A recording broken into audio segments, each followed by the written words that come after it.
السلام علیکم۔ ہماری کل ایک ویڈیو اپلوڈ ہوئی، آڈیو فارم میں ہی تھی۔ اچھا، آڈیو بنانے کا یہ خاص مقصد کوئی نہیں ہے، ویڈیو بھی بنائی جا سکتی ہے، لیکن ہمارا کوئی تشہیر مقصود نہیں، ہمارا کوئی سامنے آنا، کوئی اپنا منوانا، کوئی اپنی بڑی واہ واہ کروانا کوئی ہمارا مقصود نہیں ہے۔ ہم چاہتے ہیں کہ ہمارا پیغام زیادہ سے زیادہ لوگوں تک پہنچایا جائے، ہماری شکل نہ پہنچے، ہمارا لہجہ نہ پہنچے، ہماری آواز نہ پہنچے، ہمارے ذریعے سے ہمارا پیغام کسی اور ذرائع سے آپ تک پہنچ جائے، ہمارا یہی مقصد ہے، یہی منشور ہے، اور یہی ہمارا دعویٰ بھی ہے کہ ہم صرف اپنا پیغام آپ لوگوں تک پہنچانا چاہتے ہیں۔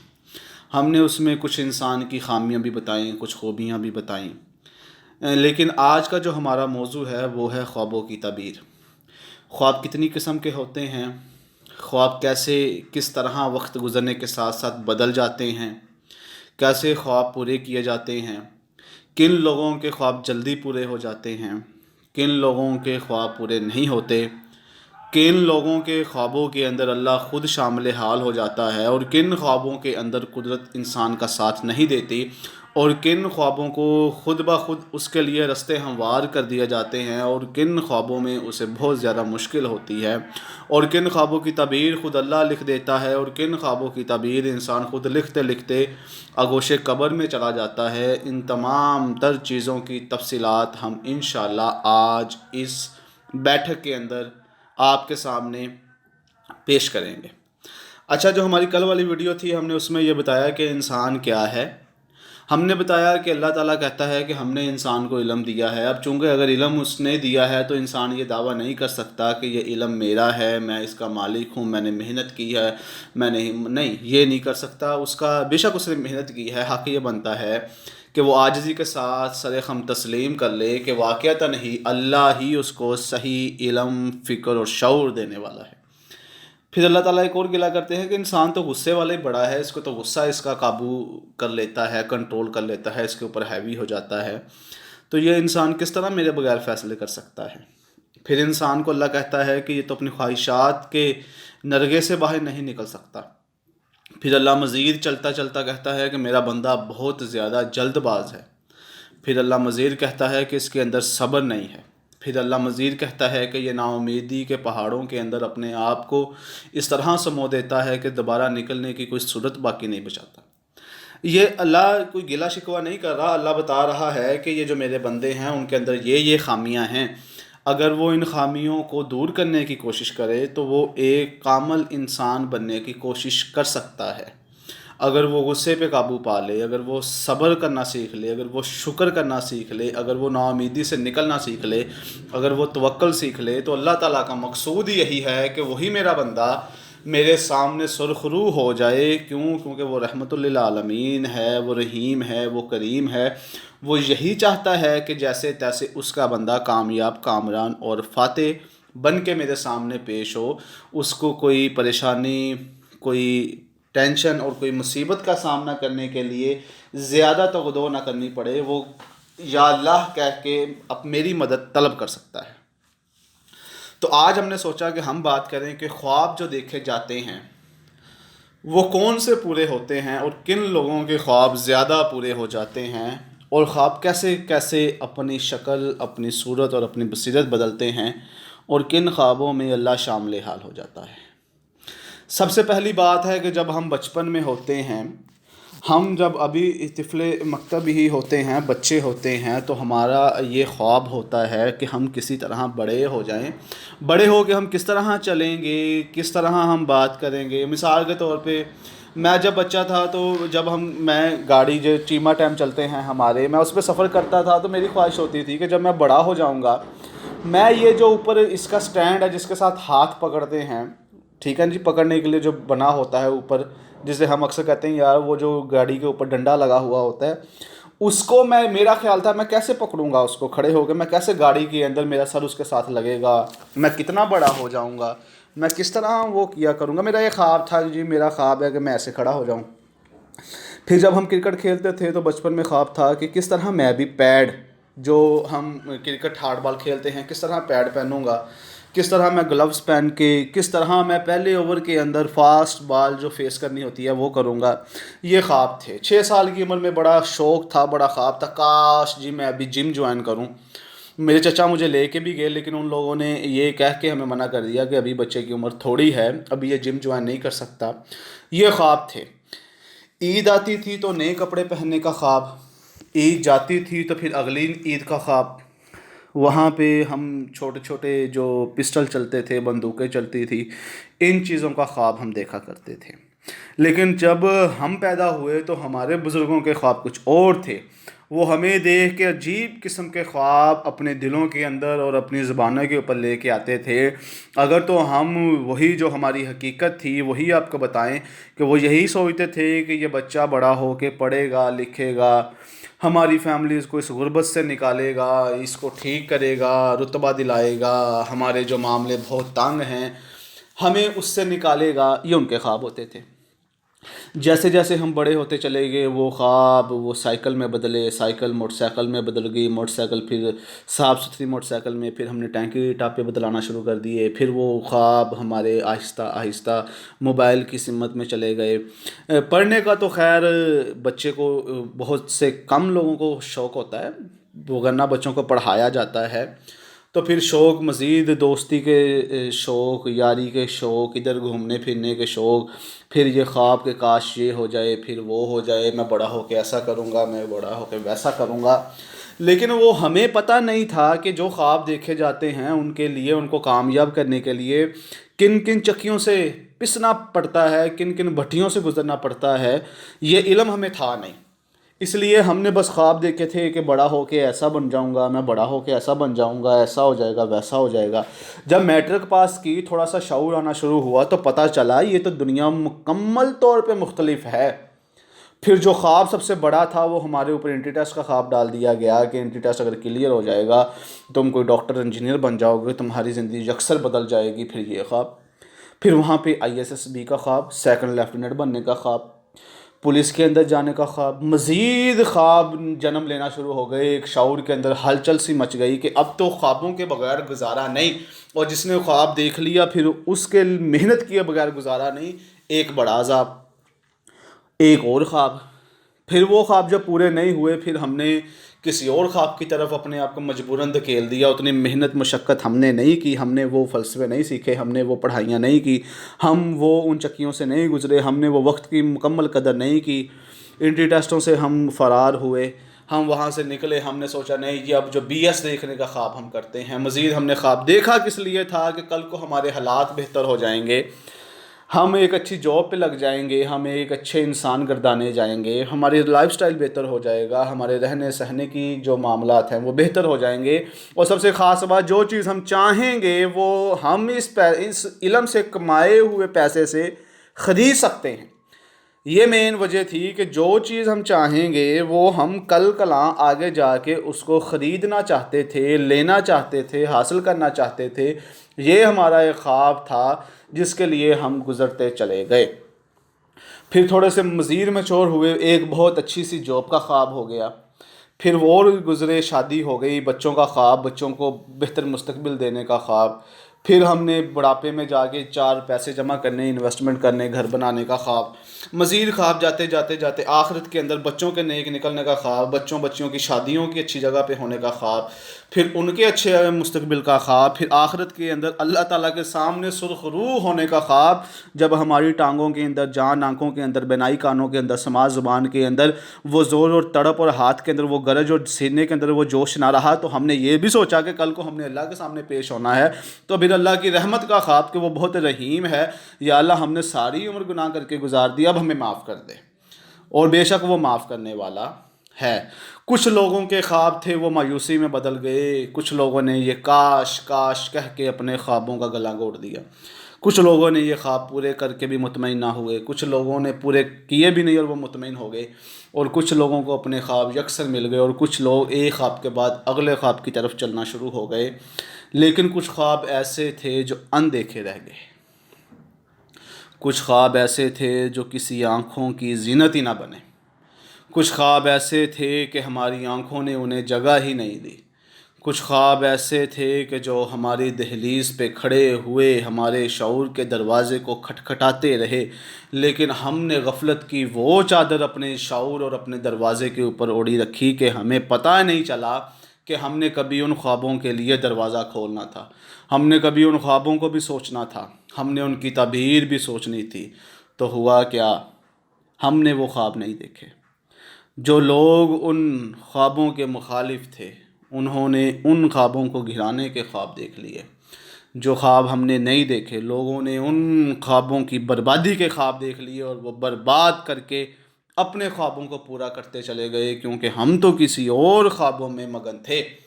ہمیں تو جوانی کے جوش کے خواب نے گمراہ کر دیا، ہمیں تو لالچ کے خوابوں نے آنکھیں ہماری بند کر دی، ہمیں تو برباد کر دیا انا کے خوابوں نے، ہمیں تو برباد کر دیا شہرت کے خوابوں نے، ہمیں تو ذلیل و رسوا کر دیا دنیا کو گلے لگانے کے خوابوں نے، ہمیں تو واہ واہ کے خوابوں نے برباد کر کے رکھ دیا، اور جو اصل خواب تھا وہ ہماری آنکھوں سے اس طرح اوجھل ہو گیا کہ ہمیں مرتے دم تک اس خواب کو دیکھنا ہمارے لیے ایک وبال جان بن گیا کہ ہم اسے دیکھ نہ سکے۔ وہ خواب جو ہماری معراج تھا، وہ خواب جو ایک شعور کے معراج ہوتا ہے، اور وہ خواب تھا رضا الہی کا، وہ خواب تھا سرفرازی دین کا، اللہ کے نام کو بلند کرنے کا خواب، نبی کریم صلی اللہ علیہ وسلم کے ساتھ وفاداری کا خواب، اس امت کی سرخرو ہونے کا خواب، اس امت کے عروج کا خواب، اس قوم کے عروج کا خواب، اس ہجوم کو قوم بدلنے کا خواب۔ آپ یقین کر کے بتائیں، جو لوگ یہ میری بات سن رہے ہیں، آپ کا اللہ کے ساتھ یہ وعدہ ہے، حقیقی دل کے ساتھ آنکھیں بند کر کے سینے کے اوپر ہاتھ رکھ کے اور اللہ کو یاد کر کے بتائیں، آپ نے کتنا کی اس امت کو کامیاب بنانے کا خواب دیکھا ہے؟ آپ نے کیا عملی میدان کے اندر کارنامے سر انجام دیے ہیں کہ جس سے اس ملک کو بہتر کیا جا سکے، اس امت کو بہتر کیا جا سکے؟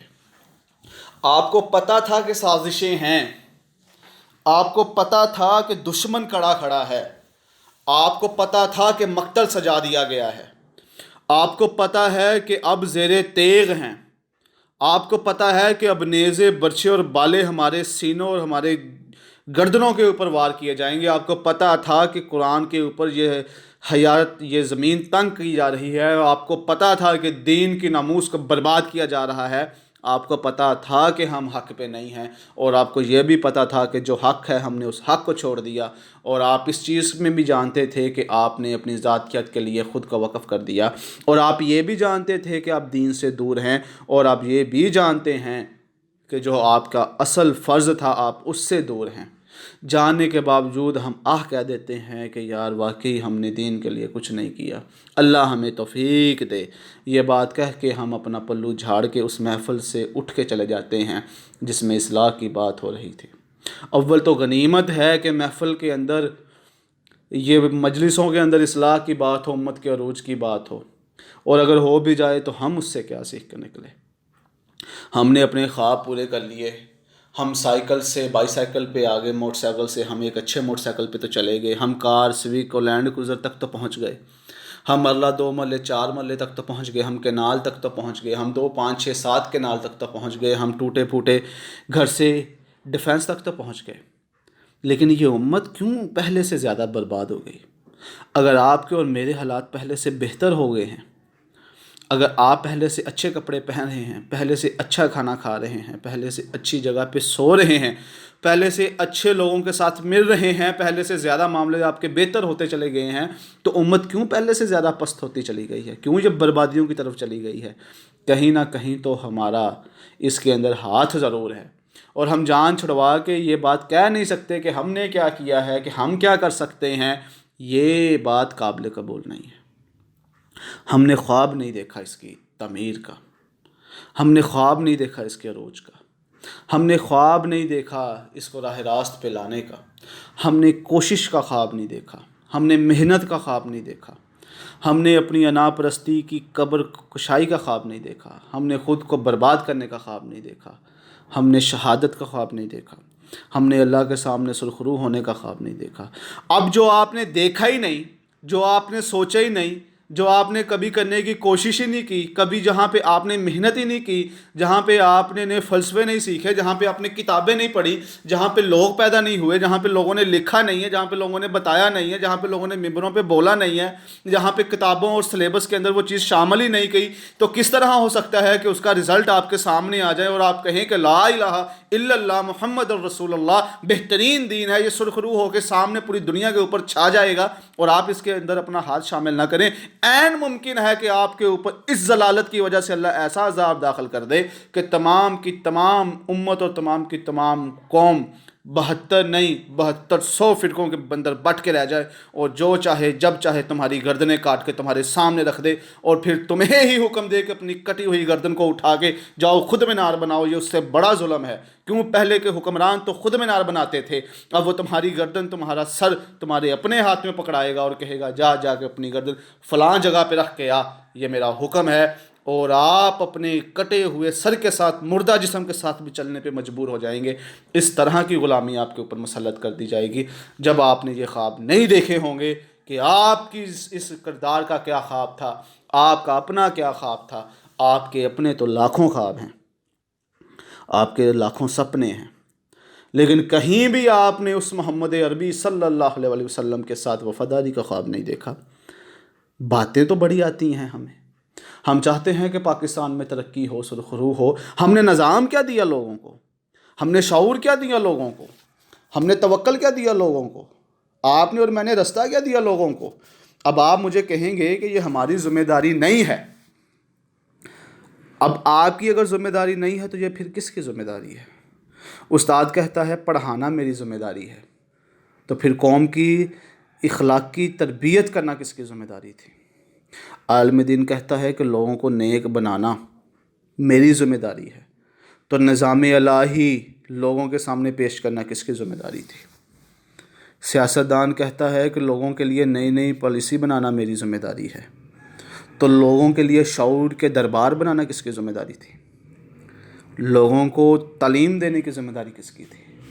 اس نفاذ اصول حق کے نفاذ کی ذمہ داری کس کی تھی؟ بینکر کہتا ہے کہ بینکاری میری ذمہ داری تھی، تو حلال اور حرام سے بچنا کس کی ذمہ داری تھی؟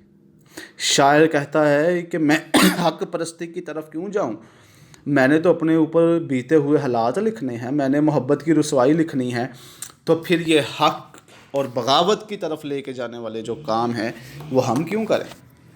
ہم تو خوش ہیں محبت، یار کی محبت لکھ کے، اس کی زلف لکھ کے، اس کی آنکھ لکھ کے، اس کی بے وفائی لکھ کے ہم خوش ہیں۔ اب ہم اس سے، اب اس نے بھی کہا یہ میری ذمہ داری نہیں ہے، دکاندار نے کہا دکانداری میری ذمہ داری ہے، اس قوم کو جگانا میری ذمہ داری نہیں ہے، ایک مفکر نے کہا فکر کرنا میری ذمہ داری ہے، فکر آگے تقسیم کرنا میری ذمہ داری نہیں۔ پھر کیا ہوا؟ ہر معاشرے کے ہر انسان نے کہہ دیا کہ میری ذمہ داری نہیں ہے، سرخرو ہو گیا نا پھر ہر کوئی اپنا وہ پلو جھاڑ کے بیٹھ گیا نا، کیوں؟ کسی نے حصہ نہیں ڈالا۔ اب چونکہ کسی نے حصہ نہیں ڈالا، اور پھر جو ہمارے اوپر مسلط کیے ہوئے تھے، جو شروع سے ابد سے ہمارے دشمن ہیں، ہمارے ازلی دشمن ہیں، پھر ان لوگوں نے تو سازشیں کرنی تھی۔ اب ان پہ کس چیز کا گلہ ہے کہ وہ سازشیں کر کے ہمارے خوابوں کو توڑ کے ریزہ آپ نے اپنے خواب پورے کر لیے ہیں الحمدللہ۔ پاکستان کی 22-25 کروڑ میں سے تقریباً 10 کروڑ تو لوگ ایسے ہوں گے، یا 15 کروڑ لوگ تو ایسے ہیں جنہوں نے اپنے خواب پورے کر لیے ہیں۔ وہی جنہوں نے خواب اپنے پورے کر لیے ہیں وہ بھی مطمئن نہیں ہیں، وہ بھی پرسکون نہیں ہیں۔ کیوں؟ کیونکہ خواب کی جو روح تھی وہ اللہ کے پاس تھی، اللہ نے آپ کو خوشی اور آپ کو سکون دینا تھا، اس نے نہیں دیا۔ کیوں؟ کیونکہ آپ نے اپنے خوابوں سے یکسر اس کو نکال دیا ہے۔ اس کا ہرگز مطلب نہیں ہے کہ اپنے آپ کو بہتر کرنے کی کوشش نہ کی جائے، اپنے حالات پہلے بہتر کیے جائیں، لیکن یہ ایک مرحلہ سمجھا جائے، ایک سٹیپ سمجھا جائے کہ سب سے پہلے اپنے اور گھر کے حالات ٹھیک کر کے میں نے آگے نکلنا ہے، میں نے مزید اس کو بہتر کر کے، مزید اس کو بہتر کر کے، مزید اس کو بہتر کر کے اسی کے اندر نہیں پھنسے رہنا۔ میں نے گھر بنانا ہے، میں نے 2.5 مرلے کے 5 مرلے کے گھر کے اندر بھی گزارا کر لینا ہے، میں نے پھر اور بے گھروں کی مسائل کے اوپر بھی بات کرنی ہے۔ یہ نہیں کہ پہلے گھر بناؤں پھر اس کی بہتری کے لیے اس کو خوبصورت کرتے ہوئے پھر یہ یہ چیز لے لو، یہ لے لو، یہ لے لو، یہ بھی ہونا چاہیے، وہ بھی ہونا چاہیے، وہ ساری کی ساری صلاحیتیں ہماری 40-45 سال کی عمر تک اسی میں لگ جائیں، اور پھر جب ہمارے پاس کچھ نہ رہ جائے پھر ہم یہ چوراہوں پہ بیٹھ کے قوم و ملت کی بہتری کی باتیں کریں اور ہمیں کہیں گے یار کسی نے کچھ نہیں کیا، ارے اللہ کے بندے تو نے کیا کیا ہے؟ تو اگر اس معاملے سے سرخرو ہونا ہے، اپنی تعمیر کا خواب بھی دیکھیں اور اس قوم کے خواب کی تعبیر کا خواب بھی دیکھیں۔ خدا را پھر آپ کے ساتھ اللہ کی مدد شامل حال ہوگی۔ جو پہلے میں نے بات شروع میں انٹروڈکشن کرواتے ہوئے آپ کو بتائی تھی کہ ہمارے ساتھ معجزے کیوں نہیں ہوتے، کہ ہم تو ذاتیت کی دلدل کے اندر ہے، یہاں پہ آگے اللہ ہمارے ساتھ معجزے کیا کرے، وہ پھر بھی رحم والا ہے، ہمارے لیے آسانیاں پیدا کر دیتا ہے۔ اس لیے تو ہر بندہ یہی کہتا ہے یار اللہ کا بڑا شکر ہے، اس نے مجھے بہت دیا ہے، اور اسے اس بات کا پتہ نہیں ہے کہ جو تمہیں دیا ہے یہ تم سے حساب بھی لیا جائے گا، اس کے طریقے کے بارے میں بھی پوچھا جائے گا۔ اور پھر اگر اس رب نے سوال کر دیا کہ میرے بارے میں کیا کر کے آیا ہے، میرے لیے کیا سوچ کے آیا ہے، اس امت کے لیے کیا سوچ کے آیا ہے، جو دین دیا تھا اس کے لیے کیا سوچ کے آیا، میرے نبی کے لیے کیا سوچ کے آیا ہے، جس نے تمہارے لیے اٹھا اٹھا کے رو رو کے دعائیں کی تھی۔ ہم کہتے ہیں جی اللہ کا بڑا کرم ہے، اللہ کا بڑا فضل ہے، تو اللہ کا فضل اس امت پہ کیوں نہیں ہوتا؟ اللہ کا فضل اجتماعیت پہ کیوں نہیں ہوتا؟ کیوں؟ کیونکہ ہم نے کبھی سوچا نہیں ہے، اور وہ لوگ جو اس امت کے عروج کا خواب دیکھتے ہیں پھر اللہ ان کے لیے مدد کرتا ہے، پھر اللہ ان کے لیے آسانیاں پیدا کرتا ہے، پھر اللہ ان کے لیے معجزے پیدا کرتا ہے، پھر جو وہ کہتے ہیں اللہ وہ کر دیتا ہے، پھر جو سوچتے ہیں اللہ وہ ان کا سوچا ہوا ہو بہو ان کے سامنے کر کے دکھا دیتا ہے، اسی لیے کیونکہ وہ لوگ توکل کے اوپر چل رہے ہوتے ہیں۔ ہماری قوم کا بہت بڑا المیہ ہے، بہت بڑا مسئلہ ہے، بلکہ المیہ در المیہ ہے، اتنے المیہ ہیں کہ ہم پتہ نہیں اب کیا کیا کس کس پہ بات کریں، اتنے مسائل ہیں، کس کس کو کھول کے بیان کریں، کس کس کی وجوہات بیان کریں، اتنے مسئلے ہیں، اور ہر ایک بندہ ہر مسئلے کے اوپر اتنا علم رکھتا ہے کہ بندہ پریشان ہو جائے۔ میں حیران ہوتا ہوں کہ ہر بندے کے پاس اتنا علم ہے یار، اتنا علم ہے، پھر بھی یہ قوم سب سے پیچھے ہے۔ آپ دیکھیں نا، آپ خود دیکھیں، جس کے پاس مرضی بیٹھ جائیں وہ آپ کو الف سے بے سیاست کی بھی بتائے گا، وہ الف سے بے آپ کو الف سے یا تک بلکہ بتائے گا وہ سیاست کیا ہوتی ہے، یہ ایجوکیشنل سسٹم کیا ہے، یہ عسکری طاقتیں کیا ہیں، یہ یہودیوں کے فلسفے کیا ہیں، وہ آپ کو مکمل بتا دے گا یہ سازشیں کیا ہیں۔ اگر نہیں ہے تو اس کے پاس اس کی وجہ نہیں ہے، اس کے پاس اس کا حل نہیں ہے، اس کے پاس اس کے اسباب نہیں ہے، اور نہ آپ کے پاس ہے نہ میرے پاس ہے۔ ذلیل ہو رہے ہیں ہم، اور ہم ہوتے رہیں گے اگر ہم نے اپنا قبلہ درست نہ کیا۔ کچھ ایسے لوگ پیدا کریں، کچھ ایسے لوگ سامنے نکل کے آئیں جو اس قوم کو صحیح معنی کے اندر حق کی بات بتائیں۔ سب سے پہلے تو اس قوم کو بتانے کی ضرورت یہی ہے کہ جو خواب تم دیکھ رہے ہو وہ گھٹیا لوگوں کے خواب ہے۔ وہ تو ہر انسان خواب دیکھتا ہے، لیکن تم تو اشرف المخلوقات میں سے اشرف امت ہو، سب سے بہترین امت تم ہو، سب سے بہترین کتاب تمہاری ہے، سب سے بہترین نبی تمہارا ہے، اور سب سے بہترین ملک کی بنیاد تمہاری ہے، اور اس کے باوجود بھی تم وہی سوچو جو ایک دوسرے مذہب کا انسان سوچے، تو پھر افسوس کا المیہ یہ ہے کہ تم نے اس دین سے کیا سیکھا، تم نے اس علم سے کیا سیکھا۔ وہ ایک عالم دین کو گالی دی گئی نا، تو عالم دین سے کسی نے کہا کہ تم اس کا جواب کیوں نہیں دیتے؟ تو عالم دین نے کہا کہ پتہ نہیں کسی صحابی کا واقعہ ہے کہ کہا کہ اگر میں نے اس کو گالی کا جواب یا اس کی آواز کا جواب دے دیا تو پھر میرے علم سیکھنے کا کیا فائدہ ہے؟ تو میں آپ سے یہ سوال کرتا ہوں کہ اگر آپ نے امت محمدی میں رہ کے، جو امت 1400 سال کے اندر جس نے یہ معاملے دیکھ لیے، اگر تم اس میں رہ کے بھی وہی دنیاوی خواب دیکھو گے جو باقی ساری دنیا دیکھ رہی ہے، تو تم میں اور اس میں کیا فرق ہے؟ پھر تم نے یہ دین کا اپنے اوپر لباس کیوں اوڑھا ہوا ہے؟ کیوں اوڑھا ہے تم نے یہ لباس جس کے اندر تم چھپ کے جنت کے طالب ہو؟ اگر تم میں اور اس میں جو بتوں کی پوجا کرتا ہے، سوچ کا، تفکر کا، فکر کا اور توکل کا ایک ہی معیار ہے، تو تمہیں اس اللہ کے پاس آنے کی کیا ضرورت ہے؟ اگر تم نے اپنے معیارات نہیں بدلے، اگر تم نے اپنی سوچ کے تقاضے نہیں بدلے، اگر تم نے اپنی سوچ کے پیمانے نہیں بدلے، اور ہو وہی ہیں جو ایک عیسائی کے ہیں، ایک ہندو کے ہیں، ایک سکھ کے ہیں اور ایک مسلمان کے ہیں، تو تمہارے پاس اس کامل نبی کے ہونے کا کیا فائدہ؟ تم نے اس سے کیا سیکھا، تم نے اس دین سے کیا فائدہ اٹھایا، تم نے اس کتاب الہی سے کیا سیکھا جس کے بارے میں ہے کہ اس کی دنیا کے اندر ہر سوال کا جواب موجود ہے، ہر علم کا جواب موجود ہے، یہ منبع ہے ہر چیز کا۔ اگر تمہاری سوچ کو اس نے نہیں بدلا تو تم کیا دعویٰ کر سکتے ہو کہ یہ دین تمہاری تمام دنیا کے اوپر غالب آئے گا اور چھا جائے گا؟ تمہارے پاس اس چیز کا کوئی نہ کوئی حل تو موجود ہوگا، کوئی نہ کوئی دلیل تو موجود ہوگی کہ تم کن بنیادوں پہ پوری دنیا کے اندر یہ جھوٹا دعویٰ کر رہے ہو کہ میں نہیں سیکھ سکا لیکن ساری دنیا اس سے سیکھ سکتی ہے۔ تو پہلے یہ بتا کہ تیرا کردار کہاں مر گیا، تو نے اس دین سے کیوں نہیں سیکھا، تیرے اندر تبدیلی کیوں واقع نہیں ہوئی، تجھے یہ نبی کیوں نہیں بدل سکا، تجھے یہ صحاب کیوں نہیں بدل سکے، تجھے یہ قرآن کی تعلیم کیوں نہیں بدل سکی، تجھے یہ اجتماعات کیوں نہیں بدل سکے، تمہیں یہ جلسے جلوس اور یہ جمعے کیوں نہیں بدل سکے، تمہیں یہ نصیحتیں واضح کیوں نہیں بدل سکی، تمہیں یہ حدیث کیوں نہیں بدل سکی، تمہیں یہ تمام قوم مل کے کیوں نہیں بدل سکی؟ اگر تو تمہیں یہ ساری چیزیں نہیں بدل سکیں تو پھر تیرے اور دوسرے کے اندر کیا فرق ہے؟ تم نے کیا سیکھا دین سے جو کسی دوسرے نے نہیں سیکھا؟ پھر تمہارے مسلمان ہونے کا کیا فائدہ ہے اگر تمہارے خوابوں کی بنیاد بھی لالچ، ذاتیات اور اپنے آپ کو ہی ٹھیک کرنے پہ ہے؟ تو پھر تم نے بھی وہی کچھ سوچا جو ایک غیر اسلام، غیر مومن اور غیر مسلمان سوچتا ہے۔ پھر تم میں اور اس میں تو کوئی فرق نہ رہا۔ پھر تمہارے پاس اس بہترین علم کی موجودگی کا کیا فائدہ یار؟ کیا معنی ہے اس کا کہ تمہارے پاس دین ہے لیکن تم سب سے ذلیل ہو؟ میں دیندار ہوں لیکن ذلیل دار بھی ہوں۔ عجیب بات تو نہیں ہے؟ ہاں، اگر میں کہہ رہا ہوں کہ یہ خواب تمہیں دیکھنا ہے اور جب یہ خواب دیکھا گیا تو یقین کریں آپ کی ذاتی زندگی اس طرح کامیاب ہوگی، اس طرح کامیاب ہوگی، آپ حیران ہو جائیں گے۔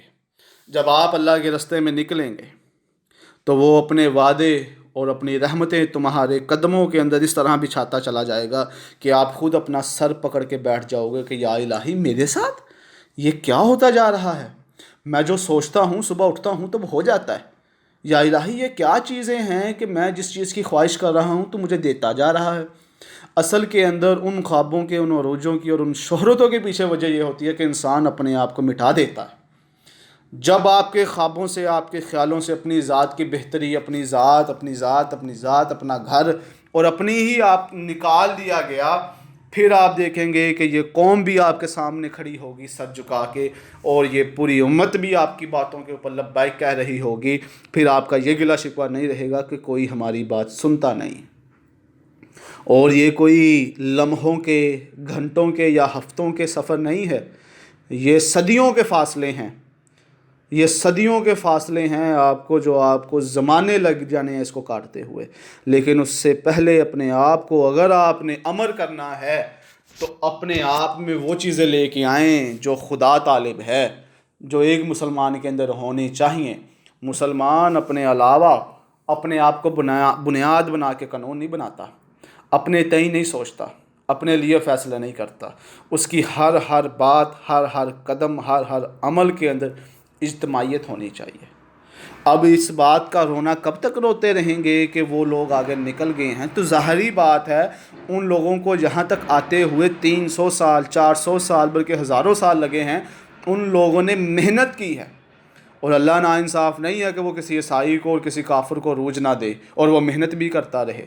ایسا نہیں ہوتا۔ اگر ایسا ہوتا تو کبھی بھی آپ غلامی کے اندر ہر چیز ان لوگوں کی استعمال کرنے پہ مجبور نہ ہوتے جو دیندار نہیں ہے، جنہوں نے کلمہ نہیں پڑھا۔ اور اللہ تعالیٰ کوئی ناانصافی نہیں کرتا کہ دیندار نااہل ہو، جھوٹا ہو، مکار ہو، ذاتیات تک ہی محدود ہو اور وہ اسے پھر حکمرانی دے دے۔ اللہ ایسا کبھی نہیں کرے گا، اللہ قطعاً ایسا کبھی نہیں کرے گا، اور اللہ حقیقت میں ایسا نہیں کر رہا۔ اس کی مثال آپ کے سامنے ہے۔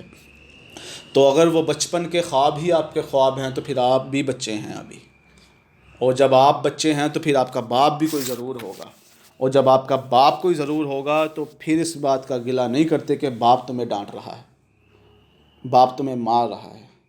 پھر جب تم اولاد ہو تو تمہیں برداشت کرنی ہے حق والی بات بھی اور ناحق بات بھی برداشت کرنی ہے۔ کیونکہ تم ابھی بیٹے ہو، بچے ہو، اور اگر تمہارے خواب بڑے ہو گئے، تم میچور ہو گئے، تم باشعور ہو گئے، پھر تم اپنے باپ بھی خود بن سکتے ہو اور اپنی ماں بھی خود بن سکتے ہو، اور اپنے اندر ایک استاد بھی پیدا کر سکتے ہو جو آپ کو راہ راست پہ لے کے آ جائے۔ پھر یہ جو دنیا کے باپ آپ کے سامنے ہیں، کبھی آپ کا کوئی باپ بن جاتا ہے، کبھی آپ کا کوئی باپ بن جاتا ہے۔ کیوں؟ یہ سرزمین یتیم جو ہو چکی، اس کو چلانے والا اب کوئی باپ کی مسیحا تو رہا نہیں، اس کا کوئی رہبر تو رہا نہیں۔ اب جس کا کسی دنیا کے کسی کونے کے اندر جس کا کوئی زور چلتا ہے، وہ 4 پیسے دے کے ہمارے گھر کو چلا کے وہ ہمارا باپ بن جاتا ہے، اور ہم اس کو دوستی کا نام دے دیتے ہیں، یہ ہمارا بہت اچھا دوست ہے۔ حقیقت کے اندر وہ ہمارا باپ بن کے سامنے آیا ہوتا ہے، اور ہم اس کے جی جی جی جی جی جی جی جی پاپا کر کر کے اس کے پیچھے لگے ہوئے ہوتے ہیں۔ یہ کوئی اتنا بڑا فلسفہ ہے نہیں یار، یہ والا جو ہم لوگ جس کو پہنچ نہیں رہے۔ بس معاملہ صرف اتنا ہے کہ آپ نے اپنی ذاتیات کو بہتر بنانے کے لیے اجتماعیت کا سوچنا ہے بس۔ آپ دیکھیں نا، آپ اگر سوچ رہے ہیں کہ یا اللہ اس پوری امت کے اوپر رحم کر دے، تو آپ سے ہی اللہ شروع کرے گا جس نے یہ دعا کی ہے، کہ اللہ کہے گا اس بندے نے پوری امت کے لیے دعا کی ہے، کیوں نہ یار اسے اس کی اوقات سے بڑھ کے دیا جائے۔ آپ دیکھیں نا، آپ لکھ رہے ہیں، اور آپ کا لکھا ہوا ایک آرٹیکل بھی ہے، آپ اسے کہیں کہ یا اللہ یہ میں نے اپنی امت کے عروج کے لیے لکھا ہے تاکہ اس کو بہتر سے بہتر بنایا جائے۔ آپ کا کیا گیا؟ آپ نے تو ویسے بھی لکھ کے اس کے پیسے لے لینے ہیں، آپ کو تو پھر بھی اس کا وہ انعام اور ریوارڈ مل جانا ہے۔ آپ کا کیا گیا اگر آپ نے یہ اتنا سا خیال اور تصور کر لیا؟ اگر آپ پڑھا رہے ہیں، آپ استاد ہیں، تو اس سوچ سے کیا فرق پڑتا ہے کہ یا اللہ کوئی میرے بچوں سے، میرے اسٹوڈنٹ سے مجھے وہ علم دے کہ میں اس امت کے رہنما پیدا کر سکوں، میں اس کو بہتر بنا سکوں، میں تیری امت کو عروج دلوا سکوں، میں نبی کریم صلی اللہ علیہ وسلم کی جو آنکھوں کی ٹھنڈک ہے اس کو بہتر سے بہتر اپنا سکوں۔ اس میں آپ کا کیا گیا؟ آپ کی ذاتیت تو بہتر ہوتی چلی گئی۔ آپ سیاستدان ہیں تو آپ دیکھیں کہ یا اللہ کوئی ایسا کام بتا میں غریبوں کے کام آؤں، آپ تو پھر بھی سیاستدان ہیں، آپ کو پھر بھی کرسی مل جانی ہے، آپ پھر بھی عہدہ داران ہیں۔ آپ کا اس کے اندر کیا جا رہا ہے؟ صرف سوچ کا معیار بدلنا ہے، اجتماعیت لے کے آنی ہے، خالص کرنا ہے اپنے آپ کو اجتماعیت کے اندر، اور خواب دیکھنے ہیں پوری امت کے، نہ پورے ہوں وہ اللہ کے اوپر ہے، لیکن اللہ لازمی اگر آپ بڑا خواب دیکھیں گے تو اس کا کوئی 50% بھی اگر پورا ہو گیا، تو اگر آپ نے پوری امت کے عروج کا خواب دیکھا ہے اور آپ نے اس کے لیے دن رات صرف کر دیے، اپنے آپ کی صلاحیت صرف کر دی، تو اگر پوری امت نہ صحیح آسمان سے گرا کھجور میں اٹکا، تو کم سے کم آپ اس پاکستان کو تو راہ راست پہ لے کے آ سکتے ہیں۔ پوری امت کے اندر تو 60 ممالک ہیں، 50% بھی نہیں، 10% بھی اگر آپ نے وہ ہلا کے رکھ دیا تو اس سے ایک ملک تو ٹھیک ہو ہی سکتا ہے۔ یہ فائدہ ہوتا ہے اجتماعیت کا، اور عروج تو آپ کو اجتماعیت میں ہی ملنا ہے، ذاتیات کے اندر تو آپ کو بھلا دیا جاتا ہے۔ اور اگر آپ صحیح معنی کے اندر ابھرنا چاہتے ہیں، آپ صحیح معنی کے اندر اپنے آپ کو کامیاب دیکھنا چاہتے ہیں، اور اللہ کو اپنے ساتھ شامل حال دیکھنا چاہتے ہیں، اور اللہ کے ساتھ کیے ہوئے وعدے پورا کرنا چاہتے ہیں، پھر اللہ اپنے وعدے کی پورے کرے گا، آپ کو عروج دے کے، آپ کی زندگی میں معجزے کر کے، کرشمے کر کے، تو آپ حیران رہ جائیں گے کہ یا اللہ میرے ساتھ یہ ہو گیا سارا کچھ۔ پھر آپ لوگوں کو بتائیں گے تو آپ حیران ہو جائیں گے کہ مجھے بھی خود پہ یقین نہیں تھا کہ یہ کچھ ہوگا۔ تو لہٰذا کامیابی آپ کی پکی ہے، کلمہ پڑھنے والے کی کامیابی پکی ہے اگر وہ اپنا کردار پیش کر دے۔ کوئی شک نہیں ہے، لا ریب، کوئی شک نہیں ہے، کوئی شک نہیں ہے، جو آپ سوچیں گے اس کے اوپر محنت کریں گے تو کلمے والے کو وہ چیز دے دی جائے گی، اگر وہ کردار پیش کرے گا۔ اور اس کے کردار کی بنیاد یہ ہے کہ وہ جب بھی سوچے اپنی امت کا سوچے، وہ جب بھی قانون بنائے اپنی امت کا بنائے، اور جب بھی کوئی بات کرے اپنی امت کی کرے، جب بھی کوئی فلسفہ لکھے اپنی امت کا لکھے، جب بھی کوئی غزل اور نظم لکھے اپنے امت کے لیے لکھے، جب بھی استاد پڑھائے امت کا درد رکھ کے پڑھائے، ممبر پہ کوئی چڑھے تو امت کا درد لے کے چڑھے، کوئی کاروبار پہ جائے تو امت کا درد لے کے جائے۔ آپ کے بس میں بے شک نہیں ہے پوری امت کو بہتر کرنا، لیکن آپ کے بس میں صرف آپ کا سوچ اور آپ کا خیال ہے، جس کو آپ بہتر کر کے اپنے آپ کو سرخرو کروا سکتے ہیں کہ یا اللہ ہمارے دل میں یہ درد تھا، ہم سوچتے تھے، ہمارے ہاتھ پلے کچھ نہیں تھا تو ہم مجبور تھے، لیکن ہم نے کم سے کم دل کے اندر مانا، اور جہاں جہاں ہمیں اور آپ نے زبان کی طاقت دی، ہم نے زبان بھی استعمال کی، اور جہاں جہاں بہترین مومن والی ہاتھ کی طاقت سے ہم کچھ کر سکتے تھے ہم نے وہ بھی کیا۔ لیکن سفید کوڑا کاغذ لے کے اللہ کے سامنے کس منہ سے جانا ہے، کس منہ سے اس امت کو منہ دکھانا ہے؟ اور اگر اس نبی نے پوچھ لیا کہ میرے بعد کیا سوچا تم نے میری امت کا، کیا منہ دکھائیں گے؟ تو اللہ تعالیٰ سے دعا ہے اللہ تعالیٰ ہمارے صحیح خوابوں کو تعبیر کرنے میں اپنی مدد شامل کر دے۔ اللہ تعالیٰ ہمیں حقیقی خواب دیکھنے کی توفیق عطا فرمائے، آمین۔